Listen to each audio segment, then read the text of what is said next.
What you saw on your screen last Monday night was not a wrestling match. It was not a segment. It was not a storyline beat. What you witnessed was a man completely lose his mind, and in doing so, send the entire WWE universe into a state of absolute shock. Because what Jacob Fatu did to Roman Reigns, to the Usos, to Adam Pearce, to every single person who tried to stand in his way, that was something darker, something raw, something that the cameras couldn't fully capture. And today, we are going to break down every single moment, every detail, every hidden layer of what went down. Because trust me, the full picture is even more terrifying than what made it to air. Stay right here. You are not going to want to miss a single second of this. Let's rewind to WWE Backlash, May 9th, Tampa, Florida. The Benchmark International Arena was sold out. The crowd was electric. Roman Reigns, the World Heavyweight Champion, the so-called Tribal Chief, he walked into that building believing, genuinely believing, that after he beat Jacob Fatu, after he retained that title, the family would fall in line, that Fatu would bow, that Fatu would acknowledge him, that it would be over. Heading into the title bout, the Samoan Werewolf looked sharp and confident, coming off a massive win over Drew McIntyre at WrestleMania 42. But Roman wasn't like anyone Fatu had faced before, bringing a perfect game plan, relentless cardio, and relentless pressure to break his opposition. And he did break Fatu. On paper, Roman retained. The match was over. But here is the thing about Jacob Fatu.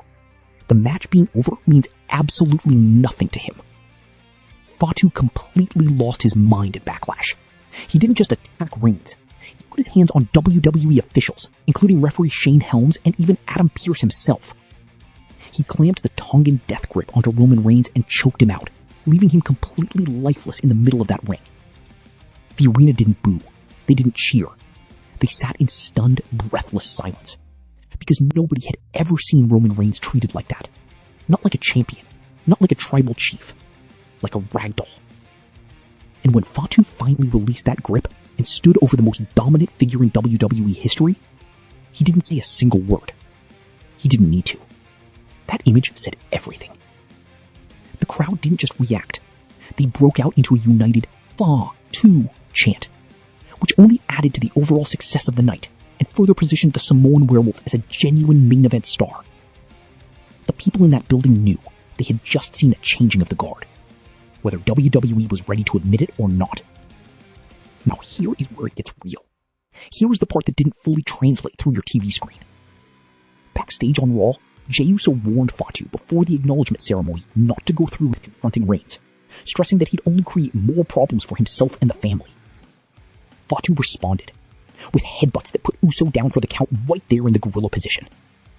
Think about what it means.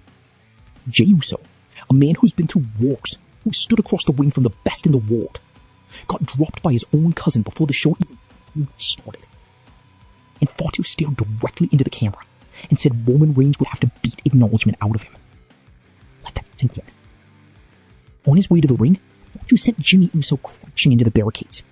When he finally arrived during the main event, Reigns was already standing in that ring alone. The moment Fatu stepped through those ropes, they started throwing hands, and fast.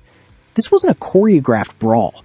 This was two men who genuinely cannot stand each other, and the intensity in that ring was something you could feel through your screen. Reigns countered an early dive attempt with a Superman punch, then grabbed a steel chair and started slamming it into Fatu's back over and over again, screaming, "Your ass is out of here! Acknowledge me! Acknowledge me!" There was something almost desperate about it. Roman Reigns, the most calculated, methodical man in all of professional wrestling, losing his composure, screaming at a man who wouldn't stay down, who wouldn't bow, who refused to give him what he wanted. That is not a champion in control. That is a man who is scared. And then, Fatu did something that made the entire building lose their minds. He essentially no-sold the entire chair assault. He super-kicked Roman, locked in the Tongan death grip, and sent him crashing over the top rope. Then he launched Reigns around ringside and crushed him through the announce table with a powerbomb. The announce table. Destroyed. Roman Reigns, broken in half on the outside of the ring. and Jacob Fatu standing over him like a monster who had just reclaimed something that was always rightfully his. Security ran down. Adam Pearce himself ran down and pried Fatu off Reigns, telling him enough. Fatu looked at Pearce and locked in another Tongan death grip. On the general manager. Again. This man does not care about consequences. He does not care about suspensions, fines, or firings. He is operating on a completely different frequency from every other human being in that locker room. But the moment that burned itself into wrestling history, Fatu picked up the World Heavyweight Championship. He stood in the middle of that ring, looked at it, and licked it. He licked the championship. And then, just when everyone thought it was over, he ran back down, and with a running hip attack, he sent Roman Reigns and both Usos crashing through the barricade and into the timekeeper's area. All three of them, in one motion, gone. Fans watching have pointed out that the Usos never returned to defend Roman Reigns for several minutes during these attacks, which looked suspiciously pre-planned, as if they were waiting for Fatu to destroy the tribal chief. This has fueled a wild and growing theory that Jimmy and Jay may secretly be aligning themselves with Fatu to build a Bloodline 3.0 behind Roman's back. Think about that. Think about the implications of that. If the Usos are done with Roman, if they are done being his soldiers, his backup, his muscle, then everything Roman is built on sand. He would be standing completely alone in a world where Jacob Fatu is hunting him. Roman Reigns is due for time off.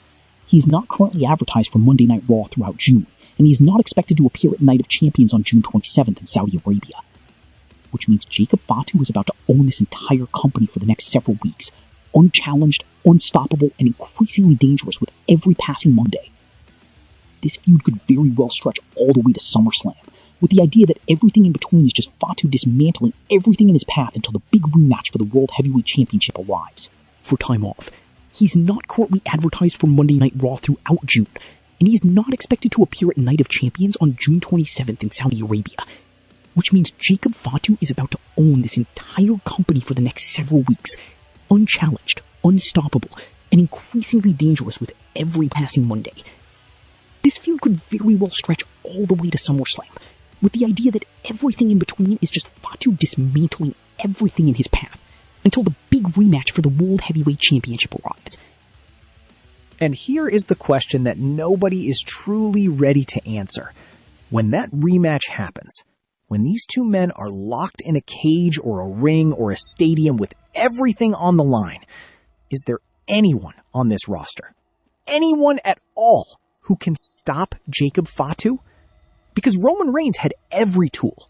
He had the Usos, he had the championship, he had his game plan, he had home field advantage, and Jacob Fatu still choked him out twice, broke him through a table, and walked away with that title resting on his shoulder like it already belonged to him. The Bloodline as we knew it is dead, and the man who killed it is just getting started. If you are watching this and your jaw is still on the floor, you are exactly where you should be. Drop a comment below and tell me, do you think the Usos are secretly building Bloodline 3.0 with Fatu? Do you think Roman Reigns is done when he comes back? And honestly, is there a single person alive right now who can stop the Samoan Werewolf?